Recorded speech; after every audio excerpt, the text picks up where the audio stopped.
प्राचीन समय की बात है। एक छोटा सा राज्य था अनंतपुरी। राज्य का राज सिंहासन राजा युवराज सिंह के कुशल हाथों में था। प्रतिदिन राजा शाम के समय सभी मंत्रियों की बैठक लेता और उनसे विचार विमर्श करता। यदि कहीं कोई समस्या होती तो राजा अपनी देख रेख में समस्या का समाधान करवाता।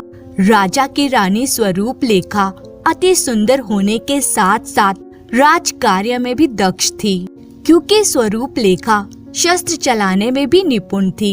इस कारण अनंतपुरी में राजा के साथ साथ एक कुशल नेतृत्व क्षमता का परिचय समय समय पर रानी भी देती थी। पूरे राज्य में राजा की दयालुता और प्रजा स्नेह की चर्चा हरदम रहती थी। राजा के एक पुत्र और एक पुत्री भी थे। एक रोज राजा के कान में एक खबर पहुंची कि दक्खन के एक राज्य सुंदरवन के राजा सबसे दयालु राजा हैं।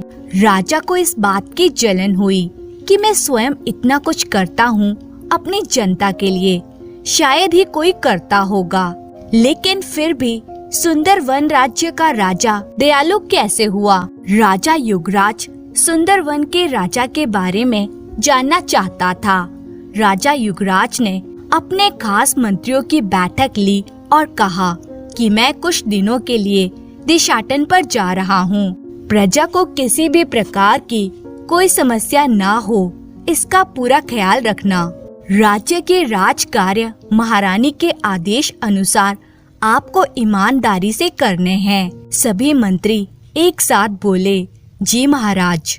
राजा रानी से मंत्रणा करने के बाद महल के गुप्त रास्ते से साधारण वेश में निकल गया। रानी भी प्रजा वत्सल थी और उन्होंने राज कार्य को संभालने की जिम्मेदारी ले ली। घने जंगल से होकर राजा सुंदरवन राज्य की सीमा में दाखिल हुआ। 5-7 दिन का सफर राजा ने पैदल ही तय किया था, तो उनके वस्त्र और भी मैले हो गए थे। अब राजा सच में एक साधारण गरीब व्यक्ति लगने लगा था। सुंदरवन राज्य के गांव में राजा एक एक दिन रुकता और लोगों से भीख मांग कर खाना खाता। सुंदरवन के लोग भी दयालु थे, तो राजा युवराज बातों ही बातों में राजा के बारे में लोगों से पूछ लेता। 4-5 दिन घूमने और लोगों से थोड़ी बात करने से राजा के बारे में पता चला कि सुंदरवन का राजा वीरभद्र सिंह प्रतिदिन राज दरबार में सोना बांटता है, महल में काम करने वालों को सोना देता है, और यदि कोई याचक राज दरबार में जाता है तो राजा उसे भी सोना ही देता है। लेकिन हर रोज इतना सोना देता है तो क्या राजा का खजाना खाली नहीं होता? याचक को अनाज या वस्त्र दे सकता है, लेकिन सभी को सोना देता है तो इतना सोना राजा के पास आया कहाँ से? ये सोचकर राजा युवराज सिंह परेशान हो जाता है। वो इस बात का पता लगाने के लिए राज दरबार में जाना चाहता था, लेकिन डर था कि कहीं कोई पहचान न ले। तभी राजा के दिमाग में एक विचार आया। सुबह के समय प्रहरी को भी नींद आ रही होगी, चुपचाप जाकर महल के मुख्य द्वार के पास सो जाता हूँ, ताकि सुबह कोई मुझे देखे और राजा के सामने ले जाए। राजा माँ भवानी का नाम मन में लेकर मुख्य द्वार के पास जाकर सो गया। थोड़ी देर बाद एक प्रहरी की नजर राजा युवराज पर पड़ी। उसने अपने कुछ साथियों को बुलाया और वे आपस में बात करने लगे कि हो सकता है यह कोई गुप्तचर हो। यह सोचकर उन्होंने युवराज को उठाया और जेल में डाल दिया। युवराज मन ही मन खुश था कि महल में तो पहुंच गया, अब बस राजा के सामने पेश होना है।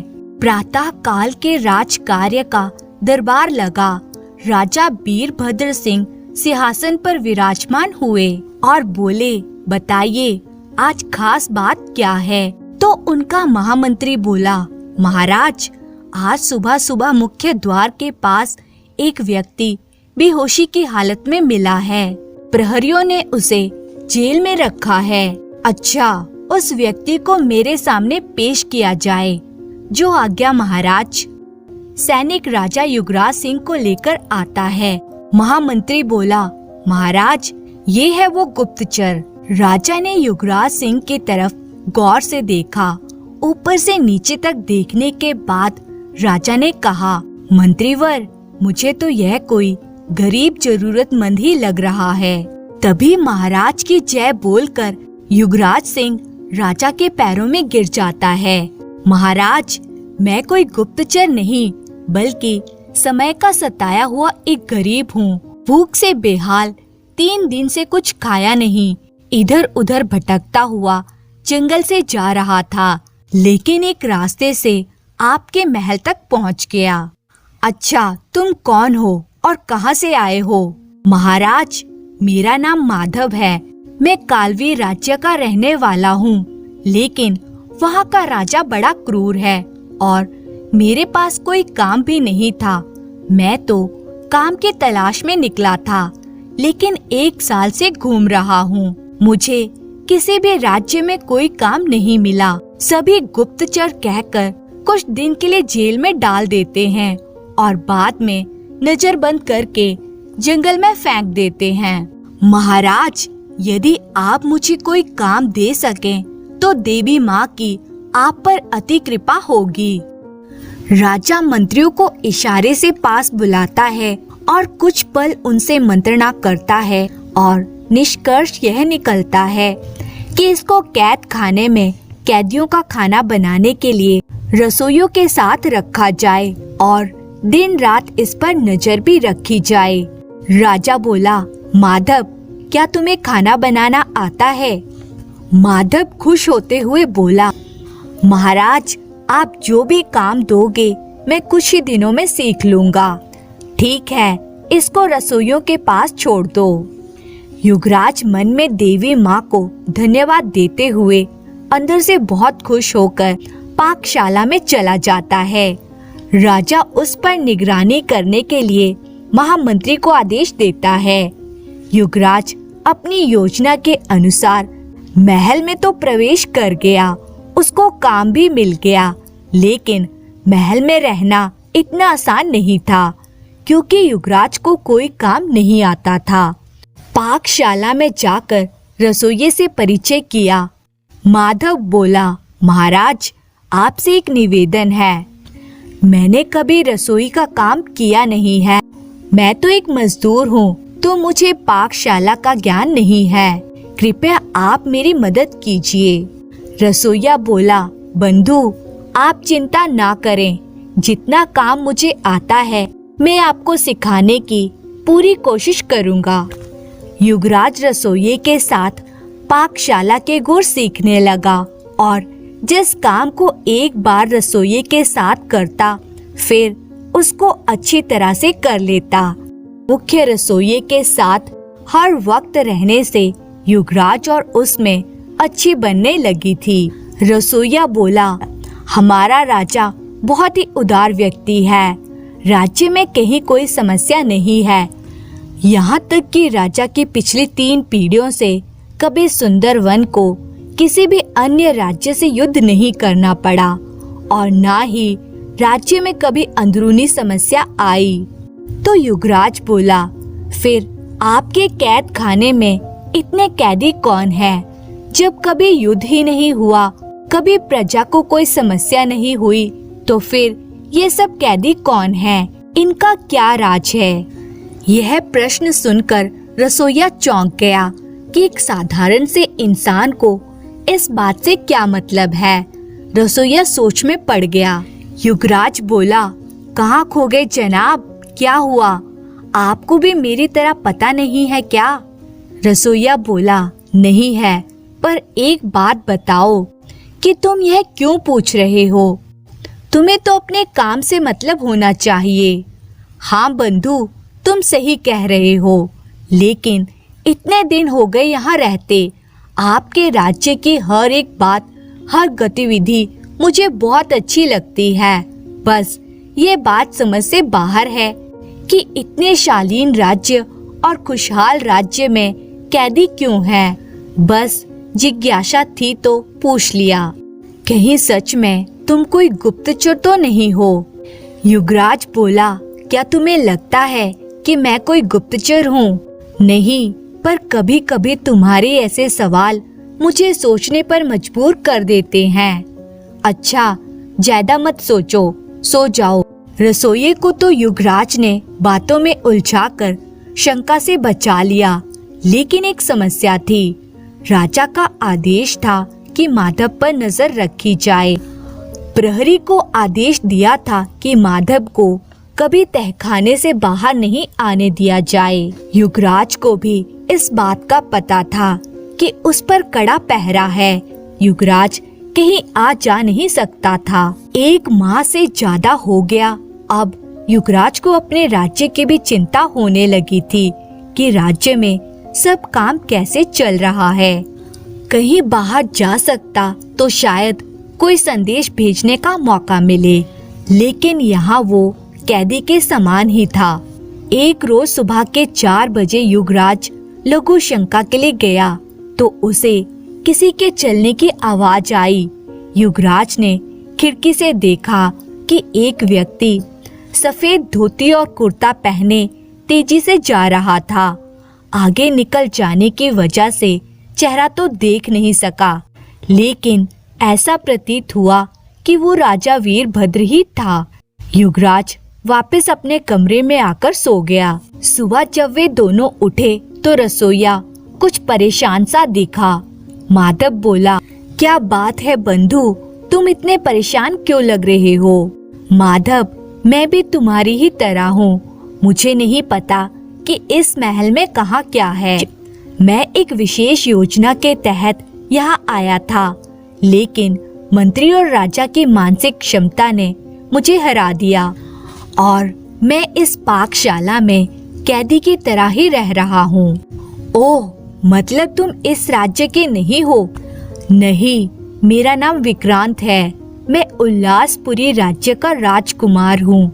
मुझे जब राजा वीरभद्र सिंह के सोना बांटने की बात पता चली तो मैं यह रहस्य जानने के लिए कैसे भी करके महल में तो प्रवेश कर गया। मुझे जब राजा वीरभद्र के सोना बांटने की बात पता चली तो मैं ये रहस्य जानने के लिए कैसे भी करके महल में तो प्रवेश कर गया, लेकिन अब तक मुझे इस बात का पता नहीं चल पाया। तुमने एक दिन पूछा था ना कि इतने कैदी कौन हैं? तो सुनो, यह सब भी इसी तरह आए थे, लेकिन इनका राजा को पता चल गया और इनको कैद कर लिया। इनमें से बहुत तो आसपास के राज्यों के राजकुमार हैं जो वर्षों से यहाँ कैद हैं। मुझे भी 3 वर्ष हो गए हैं। वापस जाने का कोई रास्ता भी नजर नहीं आता है। युवराज बोला, बंधु, मैं तुम्हें वापस निकाल सकता हूँ, बस तुम थोड़ी सी मेरी मदद करो। सुबह के 4 बजे युवराज सिंह ने जो कुछ भी देखा था वो सब विस्तार पूर्वक उसने अपने रसोइये दोस्त को बता दिया और उससे कहा, कल सुबह मैं उस धोती कुर्ते वाले व्यक्ति का पीछा करूंगा। तुम किसी से इस बारे में बात नहीं करना और मेरे वापस आने तक किसी को भी ये बात पता ना चले कि मैं पाकशाला में नहीं हूँ। रसोइया बोला, ठीक है, लेकिन तुम अपना परिचय तो दो। मुझे लगता है कि तुम भी मेरी तरह यहाँ आए हो। नहीं, मेरी योजना अलग है, लेकिन तुम मेरी सहायता करो तो मैं तुम्हें यहाँ से निकाल भी सकता हूँ। विक्रांत बोला, ठीक है माधव, तुम्हें जैसा उचित लगे, लेकिन मुझे यहाँ से निकाल दो। मुझे कुछ नहीं चाहिए। 3 साल से मैंने अपने बच्चों का मुंह भी नहीं देखा है। अगली सुबह युवराज विक्रांत की मदद से दीवार कूदकर बाहर निकल गया और उस व्यक्ति के आने से पहले ही जंगल में छुप गया। 4 बजे वो व्यक्ति आया। युवराज ने पीछा किया। अब युवराज को आश्चर्य हुआ कि वो व्यक्ति कोई और नहीं बल्कि राजा वीरभद्र सिंह ही है। युवराज अचंभित हो गया। अब वो और ज्यादा जानने को उत्सुक हुआ कि राजा इतनी सुबह रोज कहाँ जाता है। अब युवराज राजा का पीछा करने लगा। काफी दूर जंगल में एक पहाड़ी की गुफा में एक देवी का मंदिर था। वीरभद्र मंदिर में प्रवेश कर गया, यह देखने के लिए कि आखिर मंदिर में क्या होता है। माधव चुपके से मंदिर के अंदर आया और दीवार के पीछे से देखने लगा।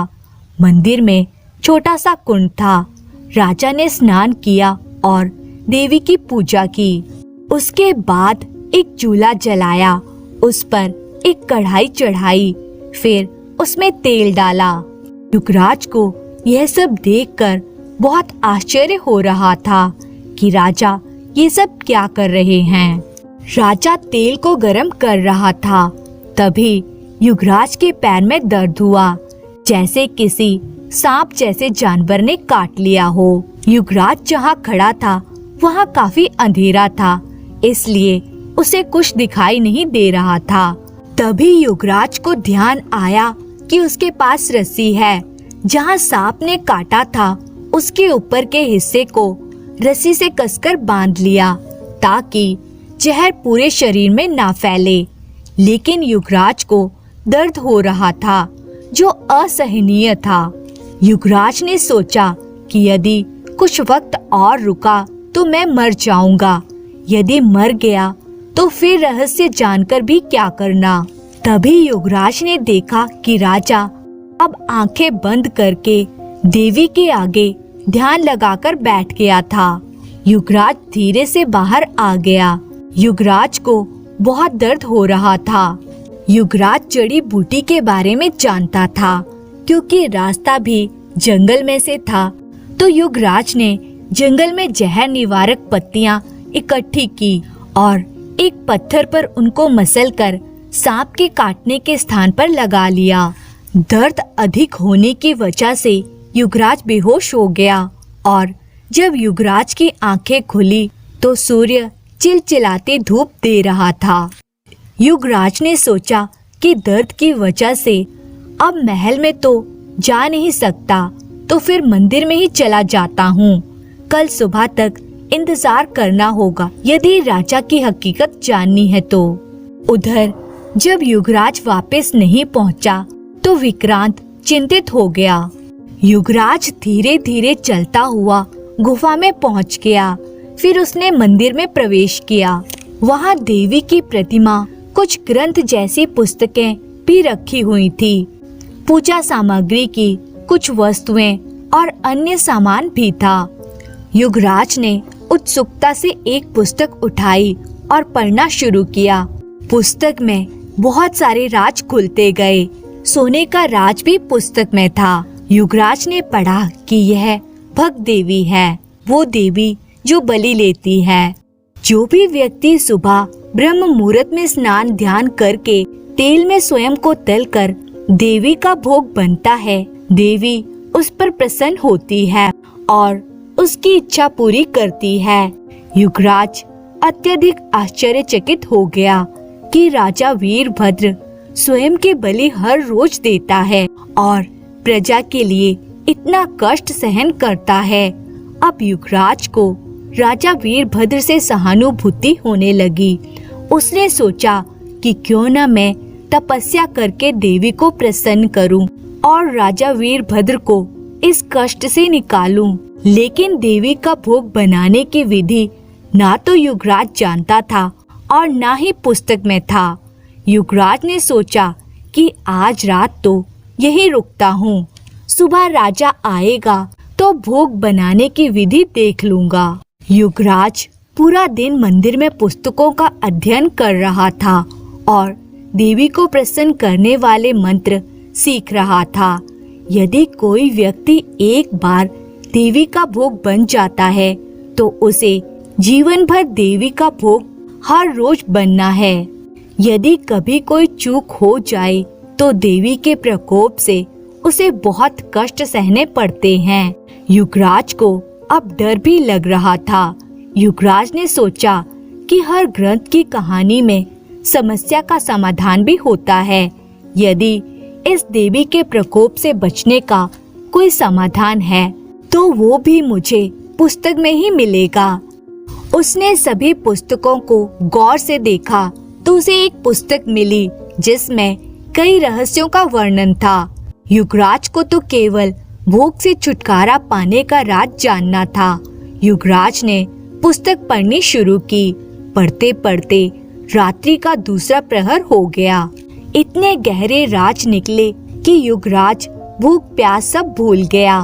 पुस्तक में लिखा था कि कोई व्यक्ति भोग से पहले रात के 12 बजे तुलसी की माला हाथ में लेकर एक पैर पर खड़े होकर 1008 मंत्र जाप करे तो देवी प्रकट हो जाती है और उसे मनचाहा वरदान दे देती है।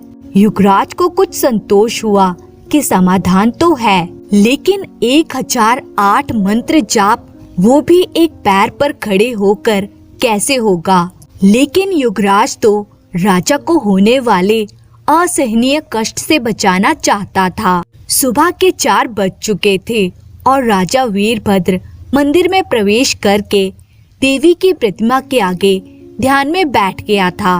राजा कोई मंत्र बोल रहा था जो युवराज को सुनाई नहीं दे रहा था। मंत्र जाप पूरा होते ही वीरभद्र खौलते तेल में बैठ गया। यह एक दर्दनाक दृश्य था। उसी समय एक भयानक आवाज के साथ तेज रोशनी प्रकट हुई। युवराज ने देखा कि एक औरत राजा वीरभद्र के तले हुए शरीर को बड़े चाव से खा रही थी। वह भक्त देवी थी। देवी का खाना होने के बाद अचानक फिर रोशनी तेज हुई और चंद पलों में सब कुछ सामान्य था। कढ़ाई सोने से भरी हुई थी और राजा वीरभद्र उस सोने को एक बोरे में डाल रहा था। अचानक युवराज बाहर निकलकर राजा वीरभद्र के सामने आ जाता है। अचानक किसी के सामने आने से और राज खुलने से वीरभद्र चौंक जाता है। तुम कौन हो? घबराइए मत राजन। अरे माधव, तुम यहाँ कहाँ से आए? राजन, आपको संकट से बचाना चाहता हूँ। हमारे ऊपर कौन सा संकट है? राजन, रोज रोज प्रजा की खुशी के लिए आप स्वयं को खौलते तेल में तलते हो। क्या ये संकट नहीं है? वीरभद्र भी परेशान था। पहले तो लालच में और प्रजा के सुख के लिए भोग शुरू कर दिया था। अब वो इसे छोड़ना चाहता था, लेकिन समस्या यह थी कि वीरभद्र को इसके समाधान का पता नहीं था। वीरभद्र ने युवराज को बताया कि उसने एक साधु जो इस मंदिर में रहता था उसे यह सीखा था, लेकिन साधु ने इसके समाधान का कोई तरीका नहीं बताया था। माधव, मैं तुम पर यकीन नहीं कर सकता। तुम झूठ बोलकर महल में आए थे। अब पता चला कि तुम कोई गुप्तचर ही हो। महाराज, मुझे लगता है कि अब मुझे आपको अपना सत्य बता देना चाहिए। राजन, मैं युवराज सिंह हूँ, अनंतपुरी का राजा।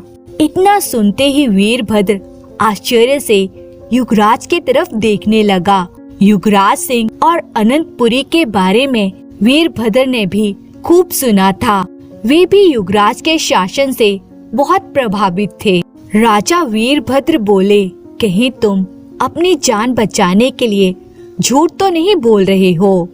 नहीं राजन, आपको अब भी यकीन नहीं है तो यह देखिए। युवराज ने अपनी कमर पर बंधी सोने की शाही कमरबंद दिखाई, जिस पर अनंतपुरी का सिंहासन का चिन्ह था। देखकर राजा वीरभद्र को यकीन हो गया और बोला, माफ कीजिए राजन, लेकिन आपका इस तरह महल में आना और अब यहाँ पीछा करना तो मुझे कैसे यकीन होता। कोई बात नहीं राजन, मैं आपको रोज की इस बलि से मुक्ति दिला दूंगा। राजन, आप ध्यान के वक्त जो मंत्र बोलते हैं वो बता दो, बाकी कल आपकी हर समस्या का समाधान हो जाएगा। राजा वीरभद्र युवराज पर यकीन करके उसे ध्यान का मंत्र बता देता है। युवराज राजा को कल इसी समय आने का कहकर विदा करता है। वीरभद्र से मंत्र जानकर युवराज गुफा में मंत्र याद करने लगा और बाकी की विधि को भी बार बार याद करने लगा ताकि भोग बनते समय कोई गलती ना हो। अब रात हो चुकी थी। युवराज सिंह स्नान करके पूजा की तैयारी करने लगा। मंदिर में साफ सफाई की और देवी की पूजा की। रात के 12 बजे युवराज एक पैर पर खड़ा हो गया। तुलसी की माला लेकर देवी के मंत्र का 1008 जप करने शुरू कर दिए। मंत्र पूरे होते ही भयानक आवाज के साथ तेज रोशनी प्रकट हुई। देवी क्रोध में बोली, कौन है जिसने वर्षों बाद मुझे याद किया है? युवराज बोला, देवी मैं अनंतपुरी का राजा युवराज सिंह हूँ। क्या चाहते हो राजन? माँ, यदि मैं इस यज्ञ में सफल हो जाऊं तो आप मुझे क्या दे सकती हो? यदि तुम सफल रहे तो मैं तुम्हारी इच्छा पूरी कर दूंगी, लेकिन ध्यान रहे यदि जरा सी भी चूक हुई तो परिणाम बहुत भयानक होगा। देवी, सुबह आपका भोग मैं बनूंगा। यदि आप मेरी तपस्या और भोग से प्रसन्न हो जाओ तो आपको मेरी इच्छा पूरी करनी पड़ेगी। आपको हमेशा के लिए मानव भोग छोड़ना पड़ेगा और आप अगले 50 सालों तक सोना वीरभद्र को सिर्फ पूजा करने पर दोगी। वचन दो कि आप मेरी ये इच्छा पूरी करोगी। देवी बोली, वचन देती हूँ, यदि तुम इस यज्ञ में सफल हो गए तो मैं कभी मानव का भोग नहीं करूँगी, लेकिन यदि तुम सफल नहीं हुए तो फिर जब तक तुम जीवित रहोगे तुम्हें हर रोज मेरा भोग बनना पड़ेगा और बदले में तुम्हें कुछ नहीं मिलेगा। देवी माँ, मुझे ये मंजूर है। इसके बाद देवी अंतर्ध्यान हो जाती है। रात्रि का दूसरा प्रहर था। युवराज सोचने लगा कि ऐसा क्या किया जाए कि देवी भोग से प्रसन्न हो जाए। युवराज सोचते सोचते जंगल में जाता है और कुछ फल ले आता है, फिर कुछ खुशबूदार फूल लाता है। 4 बजने में कुछ ही पल बाकी थे। युवराज स्नान करके देवी की पूजा करता है। तेल डालकर कढ़ाई चढ़ा देता है, फूल देवी की प्रतिमा के आगे सजा देता है और फल भी रख देता है। फिर मंत्रोच्चार के साथ ध्यान करता है। मंत्रोच्चार होते ही युवराज कढ़ाई के खौलते तेल में स्वयं को उतार देता है। खौलते तेल से होने वाली भयानक पीड़ा अब युवराज स्वयं सहन कर रहा था। मन में सोच रहा था कि महान हो तुम वीरभद्र, जो इतने वर्षों से यह कष्ट सहन कर रहे हो। तभी वहाँ राजा वीरभद्र आ जाता है। युवराज को तेल में खौलते देख वीरभद्र आश्चर्यचकित हो जाता है। तभी एक तेज रोशनी के साथ भयानक आवाज हुई। वीरभद्र वो सब दृश्य आज अपनी आंखों के सामने देख रहा था। देवी प्रकट हुई तो प्रतिमा के सामने सजे खुशबूदार फूलों की खुशबू से अत्यधिक प्रसन्न हो गई। फिर वहाँ रखे फलों का आहार किया। फल खाने से देवी की भूख शांत हो गई। आज के अनोखे भोग से देवी बहुत खुश हुई। उसने युवराज को वापस जीवित कर दिया। युवराज को एक भयानक सपने की तरह खौलते तेल में तलने का दर्द अब तक हो रहा था। वो डर रहा था कि क्या पता मैं इस यज्ञ में सफल हुआ हूँ या नहीं। देवी बोली, युवराज, मैं तुम्हारी तपस्या और भोग से बहुत प्रसन्न हुई। इससे भी ज्यादा प्रसन्नता इस बात की है कि तुमने ये सब स्वार्थवश ना करके परहित में किया है। वचन के अनुसार मैं राजा वीरभद्र को और तुम्हें अभयदान देती हूँ और आने वाले 50 सालों तक राजा वीरभद्र मुझे फलाहार करा के सोना प्राप्त कर सकते हैं। तत्पश्चात देवी अंतर्ध्यान हो गई और कढ़ाई सोने से भरी हुई थी। तभी राजा वीरभद्र सामने आए और रोते हुए युवराज के गले लग गए और बार बार युवराज का धन्यवाद करते रहे। दोनों अब जंगल के रास्ते महल में जाते हैं। शाही दरबार में वीरभद्र सिंह राजा युवराज का परिचय अपने मंत्री और शाही परिवार के सदस्यों से करवाता है। विक्रांत भी दूर खड़ा यह सब देख रहा था। युवराज बोला, राजन, आपसे एक निवेदन है। आप पाकशाला के महाराज विक्रांत, जो कि एक राजकुमार है, उसको रिहा कर दीजिए। मेरा वादा है कि वो कभी भी आपका या आपके राज्य का अहित नहीं करेगा। विक्रांत को बुलाया जाता है और रिहा कर दिया जाता है। शाही सवारी पर राजा युवराज सिंह को वापस अनंतपुरी के लिए विदा कर दिया जाता है। राजा वीरभद्र अब हर रोज देवी को फलों का भोग लगाता है और उसका राज्य खुशहाल रहता है। उधर राजा युवराज सबसे दयालु राजा के रूप में जाना जाने लगा और यही युवराज चाहता था। अब अनंतपुरी और सुंदर वन के दोस्ती के किस्से हर तरफ फैलने लगे। धन्यवाद।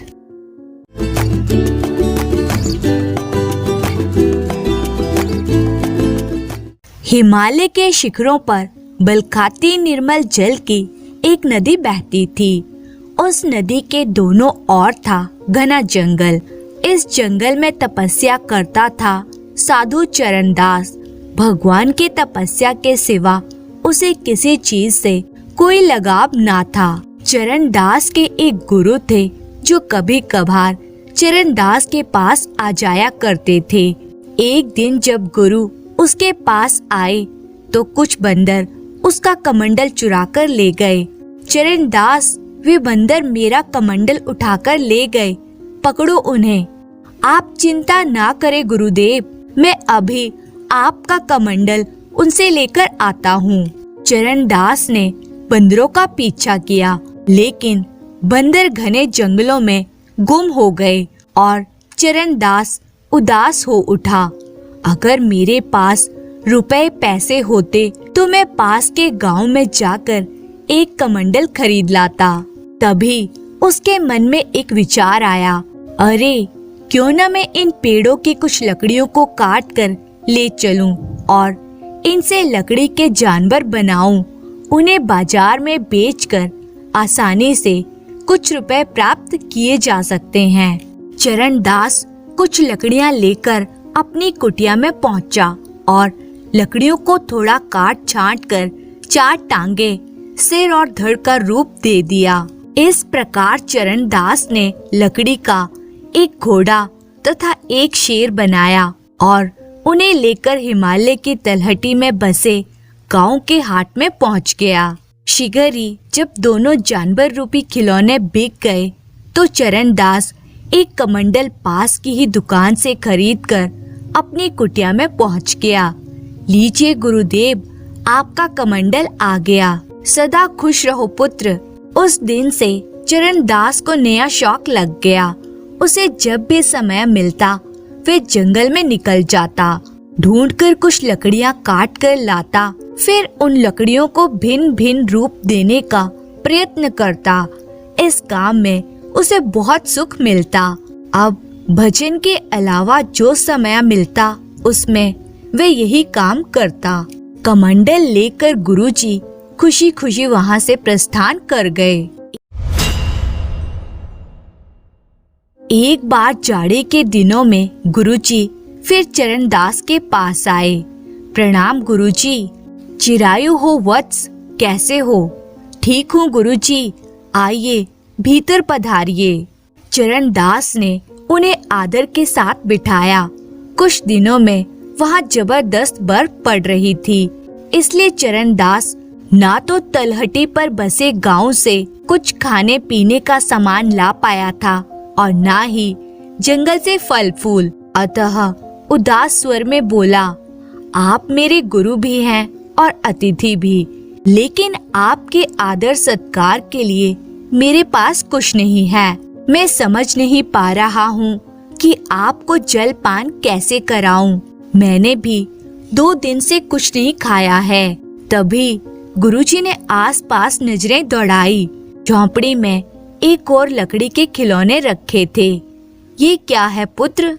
गुरुजी, यह कुछ खिलौने हैं जो मैंने लकड़ी से बनाए हैं। तब गुरुजी मुस्कुराकर बोले, जरा दिखाना तुमने क्या बनाया है। लीजिए गुरुदेव, यह बंदर है। गुरुजी, मैंने बकरी भी बनाने की चेष्टा की है। इस बकरी को यहाँ ले आओ। चरणदास ने बकरी लाकर पास रख दी तो गुरुजी ध्यान लगाकर बैठ गए। ध्यान पूरा होने पर उन्होंने अपने कमंडल से जल लेकर लकड़ी की बकरी पर छिड़का और फिर मंत्र पढ़ते हुए उस पर हाथ फेरने लगे। या देवी सर्वभूतेषु। अगले ही पल उस लकड़ी की बकरी में प्राण डल गए और वह मैं करने लगी। लकड़ी की बकरी को जीवित देखते ही चरणदास गुरुजी के चरणों में गिर पड़ा। आप धन्य हैं गुरुजी। उसके गुरु बोले, बकरी का दूध पियो और मौज करो। अगले दिन सुबह होते ही गुरुजी वहां से चले गए, लेकिन चरणदास उस दिन से बहुत खुश रहने लगा। गुरुजी के प्रति उसकी श्रद्धा और भी बढ़ गई थी। वाह, क्या मजा आ रहा है। रोज बढ़िया व ताजा दूध पीने को मिलता है। कुछ दिनों बाद गुरुजी फिर आए और चरणदास से बोले, चरणदास, लगता है तुम बकरी पाकर बहुत खुश हो। आपने ठीक कहा गुरुजी, परंतु आपसे एक निवेदन है। मैं जंगल में बिल्कुल अकेला रहता हूँ। मैंने एक कुत्ता बनाया है।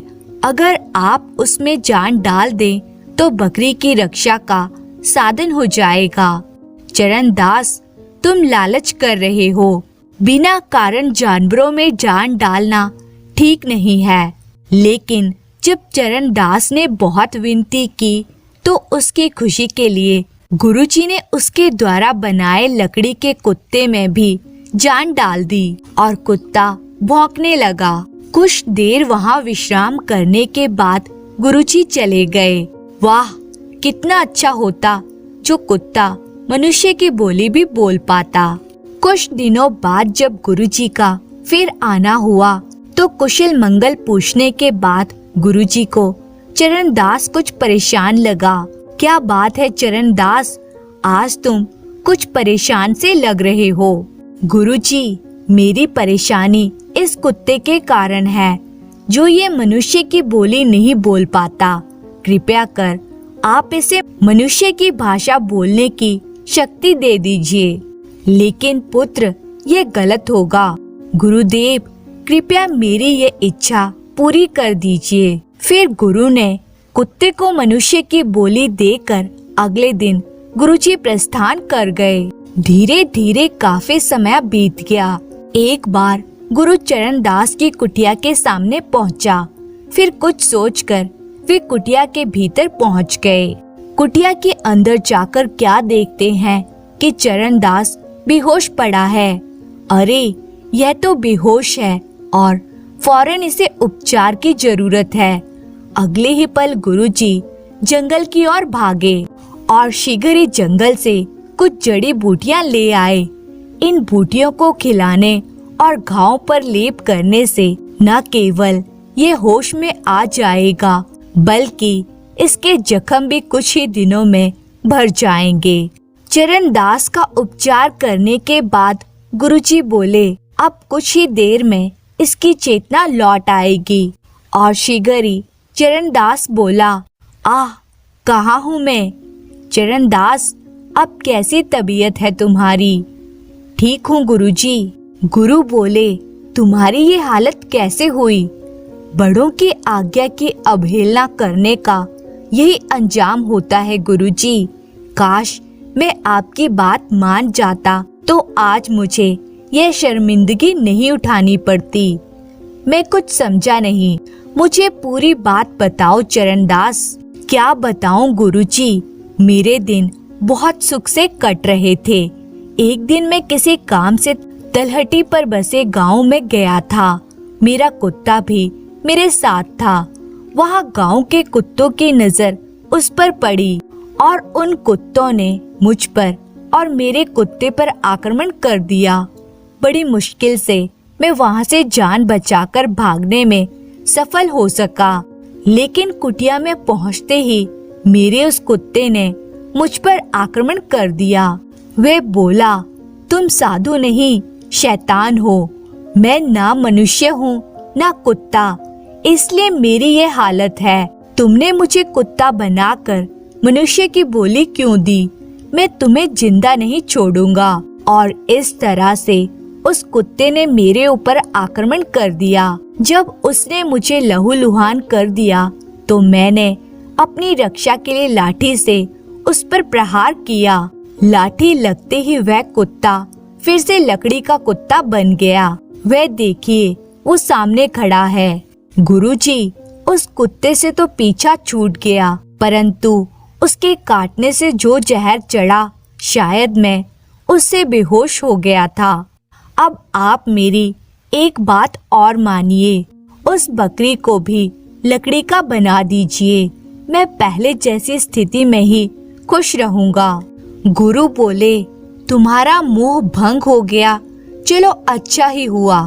ठीक है चरणदास, मैं बकरी को फिर से लकड़ी का बना देता हूँ। मुझे खुशी है कि अंत में तुम्हें बुद्धि आ ही गई।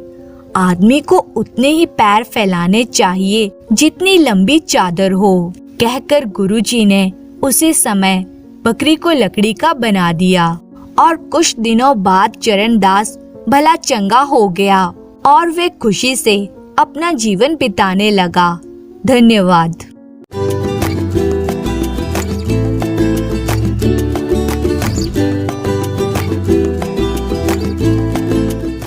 सालों पहले पाटलिपुत्र पर शासन करने वाले महाराज रणजीत सिंह नामक राजा राज करते थे। वृंदा नाम की उनकी एक पुत्री थी। उनका कोई पुत्र नहीं था, अतः उन्होंने अपनी पुत्री को सभी युद्ध कौशल का प्रशिक्षण दिलवाया। राजकुमारी वृंदा सुंदर, बहादुर, कुशल, बुद्धिमान और उनकी आंखों का तारा थी। उसे पिता से बहुत लगाव था। उसने अपने पिता से कहा, पिताजी, अगर आपकी अनुमति हो तो मैं अपने दोस्तों के साथ शिकार पर जाने की योजना बना लूं। पुत्री, तुम जंगल में, वो भी अपने दोस्तों के साथ जाना चाहती हो। मैं जानता हूँ तुम शिकार करने के लिए काफी बहादुर हो, लेकिन जंगल सुरक्षित नहीं है। क्यों न मैं सेनापति को साथ भेज दूं? आप मेरी क्षमता पर शक कर रहे हैं पिताजी। मैं महाराज रणजीत सिंह की पुत्री हूँ, जो किसी भी परिस्थिति का सामना कर सकती है। मुझे पता है कि मेरी बेटी एक शेरनी है, लेकिन फिर भी मेरी अपनी उम्र बढ़ने के साथ साथ मेरी अपनी असुरक्षा है। आप नौजवान हो और मुझ पर आपकी शादी योग्य एक युवक ढूंढने की जिम्मेदारी है, तभी मुझे शांति मिल सकती है। पिताजी, आप हर बात में मेरी शादी को क्यों ले आते हो? मैं एक ऐसा व्यक्ति चाहती हूँ जो मुझसे बलवान, बुद्धिमान, योग्य और बहादुर हो। अगर आपको ऐसा व्यक्ति मिल जाए तो मैं जरूर शादी कर लूंगी। बेटी, मैं भी एक ऐसे ही व्यक्ति की तलाश में हूँ जो आपकी और आपके राज्य की देखभाल करने में सक्षम हो। मेरे योग्य कोई व्यक्ति मिले तो मैं शादी भी कर लूंगी। अब तो मैं जा सकती हूँ ना पिताजी? ठीक है पुत्री, आप जाओ।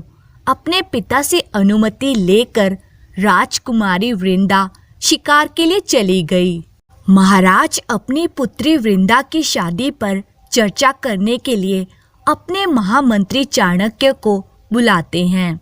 चाणक्य जी, हमें अपनी राजकुमारी वृंदा के लिए एक योग्य वर की तलाश करनी चाहिए। महाराज, मुझे लगता है कि योग्य वर ढूंढने के लिए हमें एक स्वयंवर का आयोजन करना चाहिए, जिसमें हर राज्य के राजकुमार भाग ले सकें और हम उनमें से सर्वश्रेष्ठ को चुन सकें।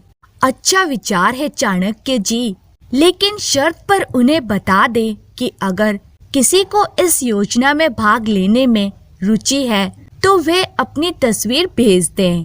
अंतिम चरण के बाद हम उन्हें एक संदेश भेज सकते हैं। जो भी उस दिन प्रतियोगिता जीतता है वो राजकुमारी वृंदा से शादी करने योग्य है।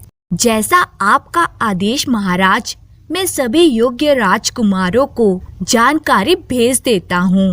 समाचार मिलने के बाद कई इच्छुक राजकुमार स्वयंवर में भाग लेने के लिए अपनी तस्वीर भेजते हैं। महाराज रणजीत सिंह उन सभी तस्वीरों को राजकुमारी वृंदा को दिखाते हैं और कहते हैं, पुत्री, यह दुनिया भर के योग्य राजकुमारों की तस्वीरें हैं। आप इनमें से कुछ राजकुमारों को चुन सकती हो। फिर मैं उनके लिए एक प्रतियोगिता का आयोजन करूंगा। जो भी जीतेगा वे आपसे शादी करेगा। ठीक है पिताजी। सभी तस्वीरों की जांच करने के बाद राजकुमारी 3 तस्वीरें उठाती है और उन्हें अपने पिताजी को देती है और कहती है, पिताजी, ये 3 तस्वीरें हैं जो मुझे पसंद है। अब आप इनमें से किसी एक को चुने, मुझे मंजूर है। ठीक है पुत्री, अब मुझे उनकी योग्यता जांचनी चाहिए और हमारे बड़े साम्राज्य को संभालने के लिए उनकी ताकत निर्धारित करनी चाहिए। पिताजी, इन तीनों में से किसी को चुनने से पहले इस बात को ध्यान में रखिए कि आप मेरी खुशी की बजाय साम्राज्य की समृद्धि पर जोर देंगे। मैं समझता हूँ पुत्री, साम्राज्य की समृद्धि और आपकी खुशी दोनों मेरे लिए बहुत मायने रखते हैं। मैं ऐसे व्यक्ति का चयन करूँगा जो दोनों को संभाल सके। राजा के महामंत्री चाणक्य ने स्वयं जाकर तीनों राजकुमारों को पाटलिपुत्र आने का निमंत्रण दिया। महाराजा के निमंत्रण पर विक्रमपुरी से विक्रम वर्मा, सीमापुरी से वल्लभ राय और धर्मपुरी से प्रताप वर्मा पाटलिपुत्र पहुंचते हैं और राजा से मिलते हैं। आप तीनों को निमंत्रण स्वीकार करने और कार्यक्रम की शोभा बढ़ाने के लिए मेरी शुभकामनाएं। आप सभी के लिए एक प्रतियोगिता का आयोजन किया गया है जिसका विजेता मेरी पुत्री से शादी करेगा और इस पाटलिपुत्र साम्राज्य का राजा होगा। आप सभी प्रतियोगिता के लिए तैयार हैं? तीनों राजकुमार बोले, जी महाराज, हम प्रतियोगिता के लिए तैयार हैं। आप तीनों में से जो भी मेरी पुत्री को उचित उपहार देगा वो उसी से शादी करेगी। विक्रम वर्मा बोला, मुझे ये सुनकर आश्चर्य हुआ कि प्रतियोगिता राजकुमारी को उपहार देने के बारे में है। मैंने सोचा था कि मुकाबला हमारी क्षमता के बारे में होगा। राजकुमार वल्लभ राय बोला, मैंने भी प्रतियोगिता में भाग लेने के लिए अपनी तलवार तेज कर ली थी, लेकिन मैं उपहार के बारे में सुनकर हैरान हूँ। महामंत्री बोला, हे प्रिय राजकुमारों, कृपया जल्दबाजी ना करें। कृपया ध्यान से सुने।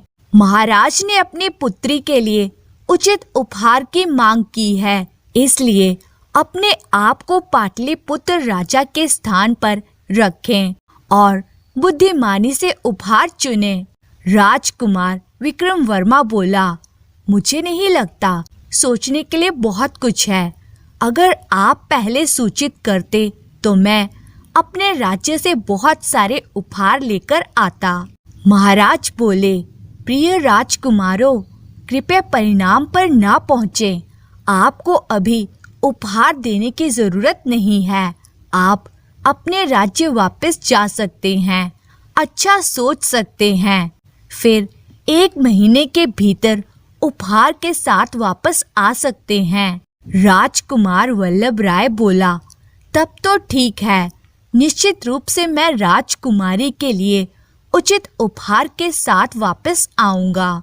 महामंत्री बोला, हे राजकुमारों, आज पूर्णिमा है, इसलिए यदि आप अपने उचित उपहारों के साथ अगली पूर्णिमा वापस आ सकते हैं तो महाराज अपनी पुत्री का विवाह उसके साथ करेंगे जो राजकुमारी को सबसे मूल्यवान उपहार देगा। राजकुमार प्रताप वर्मा बोलता है, महाराज, आपके अनुसार हम राजकुमारी के लिए उचित उपहार के साथ लौटेंगे। हम आपसे अगली पूर्णिमा पर मिलेंगे। राजा से बात करके तीनों राजकुमार अपने अपने राज्य वापस चले जाते हैं। उनके जाने के बाद राजकुमारी वृंदा, जो सारी बातें सुन रही होती है, अपने पिता से मिलने आती है। पिताजी, आपने उन्हें एक उचित उपहार लाने के लिए क्यों कहा, वो भी एक परीक्षा के रूप में? हमारे राज्य में इतने अतिरिक्त संसाधन हैं, हमें उपहारों की क्या जरूरत है? पुत्री, मैं कभी भी उनकी बहादुरी की परीक्षा नहीं लेना चाहता था, लेकिन मेरे दिमाग में कुछ और ही है। आपको आगे पता चल जाएगा। जैसा आप कहें पिताजी। आइए देखते हैं कौन सा राजकुमार आपकी उम्मीदों पर खरा उतरता है। अगली पूर्णिमा को राजकुमार वल्लभ राय और प्रताप वर्मा दोनों बहुत सारे उपहारों के साथ आते हैं, लेकिन विक्रम वर्मा नहीं आता है। राजकुमार वल्लभ राय ने महाराज के सामने एक बड़ी बोरी रखी और कहा, महाराज, मैं राजकुमारी के लिए हीरे मोती पन्ने माणे मूंगे और नीलम लाया हूँ, और इन्हीं में उनके लिए एक मुकुट और हार भी मिलेगा। मुझे लगता है कि यह मूल्यवान उपहार मैं सुंदर राजकुमारी को दे सकता हूँ। महाराज बोले, बहुत अच्छे। आइए जानते हैं राजकुमार प्रताप वर्मा को मेरी पुत्री के लिए क्या उपहार मिला। प्रताप वर्मा उपहार में राजकुमारी के लिए एक मूल्यवान और तेज धार वाली तलवार लेकर आया था। प्रताप वर्मा बोला, महाराज, यह एक मूल्यवान तलवार है जो धनुष और तीर, भाले और कुल्हाड़ी जैसे किसी भी अन्य हथियार का सामना कर सकती है। अगर किसी के पास यह हथियार हो तो वो पूरी दुनिया को जीत सकता है। मैंने सोचा कि यह राजकुमारी वृंदा के लिए एक उपयुक्त उपहार होगा। अच्छा, बहुत अच्छा उपहार है। जब महाराज प्रताप वर्मा से बात कर रहे होते हैं, तभी विक्रम वर्मा तेजी से महल में दाखिल होता है। उनके आगमन पर महाराज बोलते हैं, प्रिय विक्रम वर्मा, आपको आने में इतना विलंब क्यों हुआ? आप राजकुमारी के लिए क्या उपहार लाए हो? महाराज, विलंब के लिए क्षमा चाहता हूँ। मैं राजकुमारी वृंदा के लिए कोई उपहार नहीं लाया। मैं इसके बारे में तब तक भूल गया जब तक कि मैंने कल चंद्रमा नहीं देखा, क्योंकि मैं कई व्यस्तताओं से घिरा हुआ था। राजकुमार, मुझे ये जानकर आश्चर्य हुआ कि आप परीक्षा के बारे में भूल गए। आप सहमत होकर राज्य के लिए रवाना हुए थे, लेकिन परीक्षा के नियमों का उल्लंघन कर खाली हाथ खड़े हो। क्या ये उचित है? महाराज, मैं आपके द्वारा कहे गए हर शब्द से सहमत हूँ, लेकिन मैं इससे भी ज्यादा महत्वपूर्ण कार्य में व्यस्त था। ओह, सच में? क्या मैं जान सकता हूँ कि वो कौन सी व्यस्तता है जिसके कारण आप उपहार के बारे में भूल गए? हाँ महाराज, विक्रमपुरी के रास्ते में मेरी यात्रा के दूसरे दिन जंगल में आपके राज्य के कुछ लोगों के समूह से मेरी मुलाकात हुई, जो बुरी तरह से घायल हो गए थे। कुछ डकैतों ने उन पर हमला किया था। क्या? मेरे राज्य में डकैत? फिर क्या हुआ? समूह में अधिकांश महिलाएं और बच्चे थे। सभी मदद के लिए चिल्ला रहे थे। जब मैंने उनसे पूछा कि क्या हुआ, तब उन्होंने कहा कि डकैतों ने उन पर बुरी तरह से हमला किया। उनके घरों को जला दिया गया और पुरुषों को बेरहमी से मार दिया गया। बाकी कुछ लोग मुकाबला करने की स्थिति में नहीं थे। मैंने उनमें ताकत और साहस भर दिया और उन्हें आश्रय के लिए अपने राज्य ले गया। सभी हैरान होकर विक्रम वर्मा की बातें सुन रहे थे। महाराज बोले, क्या घायल लोग अब सुरक्षित हैं? उनमें से कितनों की हत्या कर दी गई?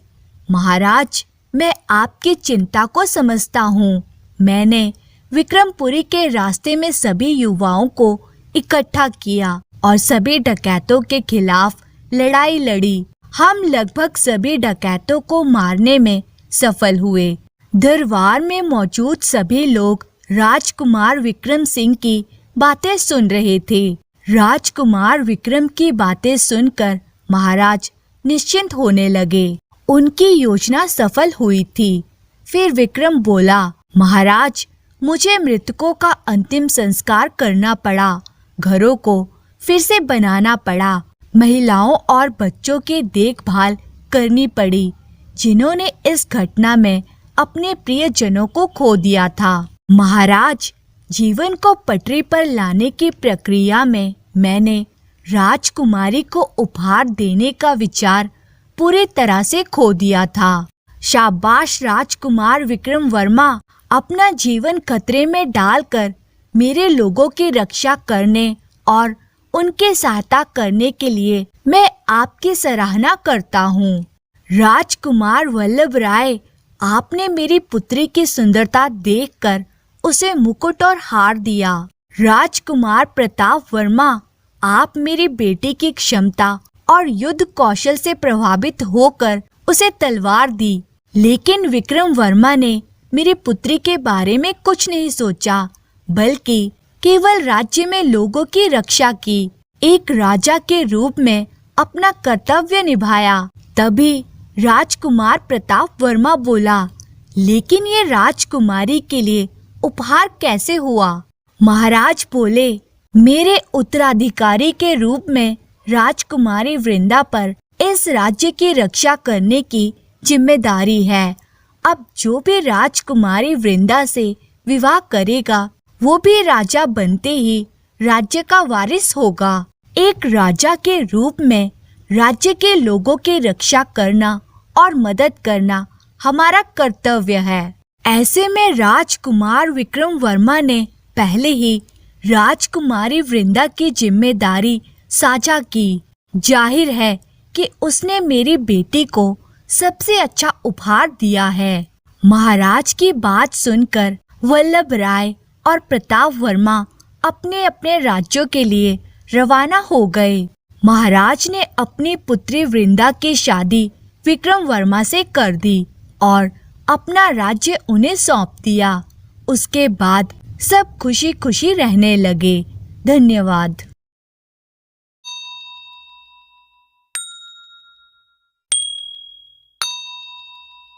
बहुत समय पहले की बात है।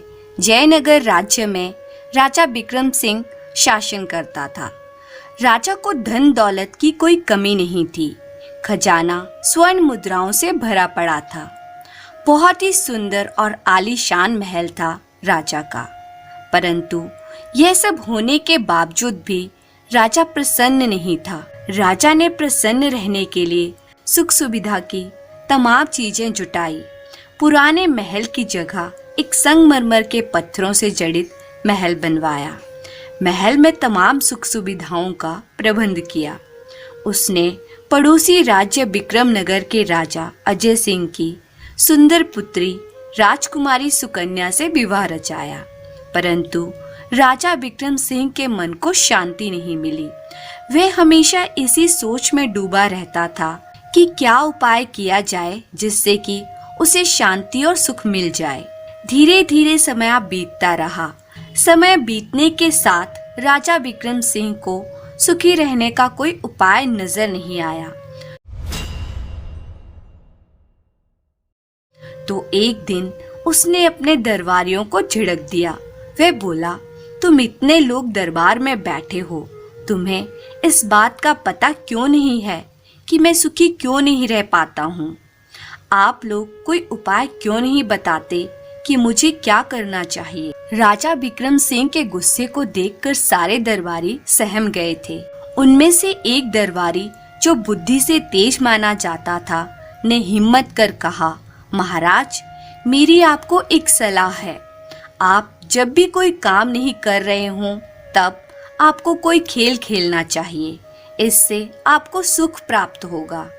इस पर राजा क्रोधित होकर बोला, नहीं, मैं ऐसा थका देने वाला काम नहीं कर सकता।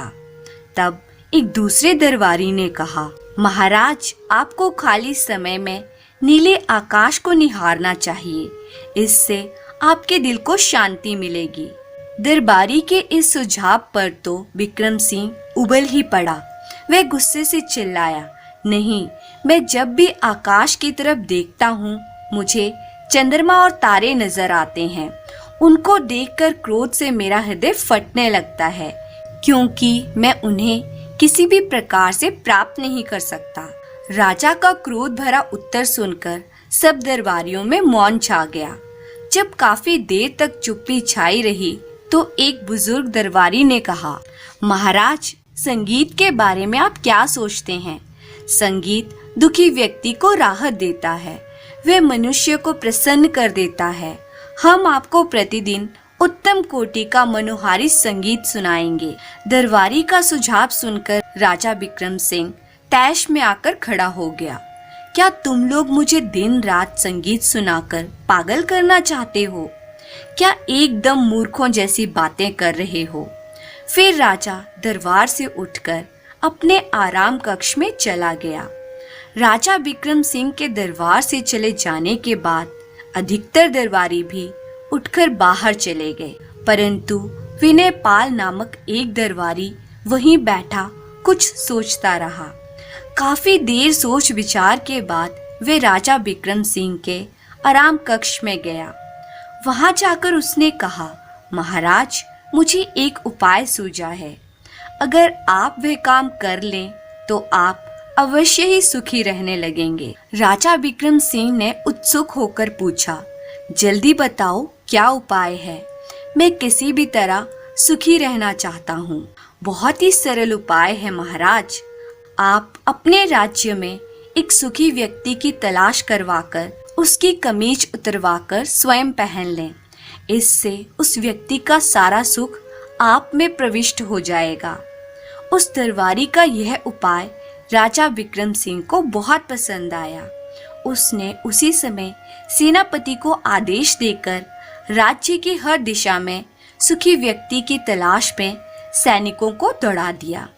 सैनिक कई दिनों तक ऐसे व्यक्ति को तलाशते रहे जो पूर्ण रूप से सुखी हो, परंतु उन्हें कामयाबी नहीं मिली। अंत में कई दिनों की खाक छानने के बाद एक छोटे से गांव में एक व्यक्ति मिला। वह एक छोटी सी टूटी हुई झोंपड़ी के सामने बैठ मुस्कुराते हुए गाना गा रहा था। पूछने पर उसने सैनिकों को बताया कि वह दुनिया का सबसे सुखी व्यक्ति है। सैनिकों ने उसे साथ चलने और राजा को अपने सुख का राज बताने को कहा। कई दिनों की यात्रा के बाद सैनिक उस व्यक्ति को लेकर राजधानी पहुंचे। वहां पहुंचकर उन्होंने इस बारे में राजा को सूचना दी। यह समाचार पाते ही राजा व्याकुल हो उठा। वह मन ही मन बुदबुदाया, अब मैं सबसे सुखी व्यक्ति बन जाऊंगा। उसने तुरंत सैनिकों को आदेश दिया कि वे उस व्यक्ति को अंदर ले आए। राजा ने पहले ही अपनी कमीज उतार ली, जिससे वे उस व्यक्ति की कमीज को तुरंत पहन सके। तभी द्वार खुला और वे व्यक्ति उसमें प्रविष्ट हुआ। राजा ने कहा, आओ दोस्त, जरा अपनी कमीज उतार कर मुझे दो। इस पर वे व्यक्ति मुस्कुराया और राजा के पास खड़ा हो गया। हाय, यह क्या? राजा ने उसे देखा तो वह आश्चर्य में पड़ गया। दुनिया के सबसे सुखी व्यक्ति के तन पर कोई कमीज ही नहीं थी। वह निहायत गरीबी और अभाव में भी खुश था। अब राजा की समझ में आ गया कि सुखी होने के लिए धन दौलत और वैभव की जरूरत नहीं होती। धन्यवाद।